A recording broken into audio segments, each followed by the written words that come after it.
My name is Josh McVeigh Schultz. So I started in, 2009, but I took some time off to do an internship at Intel. So I'm sort of like now in the end of my fourth year.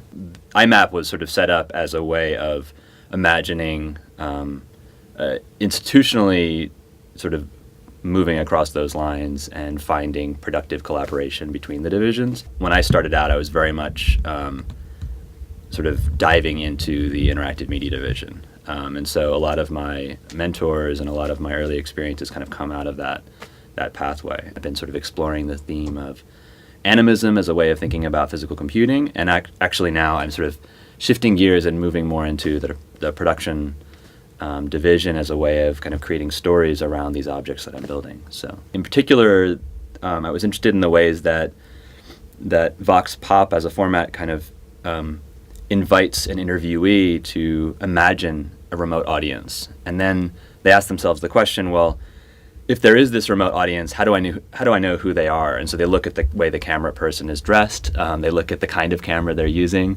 All of these are sort of clues to sort of help them imagine who is this remote audience. And then once they have a sort of tentative answer to that question, then they can start asking the question, well, who am I to this remote audience, right? Who am I being asked to represent? When you edit the interview together, it's you're sort of accentuating and juxtaposing each of these kind of identity types, and by positioning them that way, you really sort of force like the construction worker becomes a construction worker type, right? And so I was really interested in sort of kind of disrupting a little some of that artificiality. So part of the sort of idea behind this project that I worked on in my MFA program was to sort of understand what could happen if the audience actually could speak for itself in that moment of the on-the-street interview encounter. I mean, essentially what the platform was online audiences were watching the interview take place live, streaming, and then quickly we had created a platform that allowed them to quickly formulate a question, or it could be a statement, and then they would vote on it. And whichever question or statement had the most votes at any given time would then be relayed through through a mobile phone.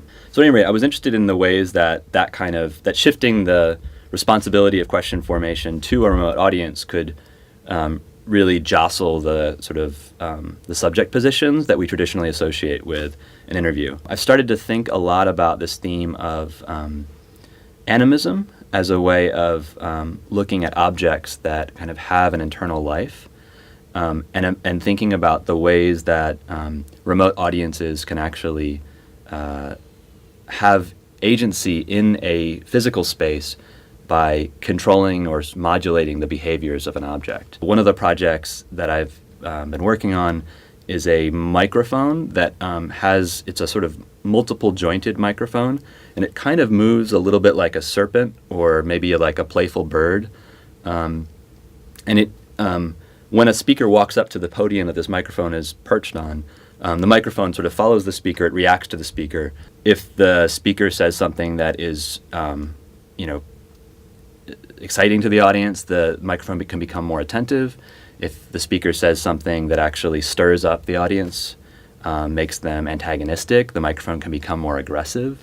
It can have a sort of higher stance. And I've been playing with the ways in which animals represent different kinds of affective moods through their posture, and sort of imagining how this might be mapped onto a really simple set of dynamics within this multi-jointed microphone.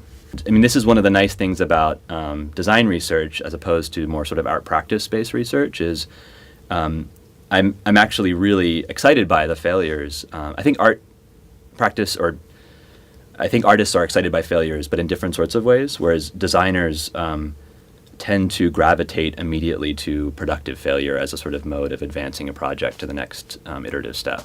The quicker you can get to a productive failure, the quicker you get to a discovery. For myself, one of the things I really value about design practice is thinking about design as a mode of iterative discovery.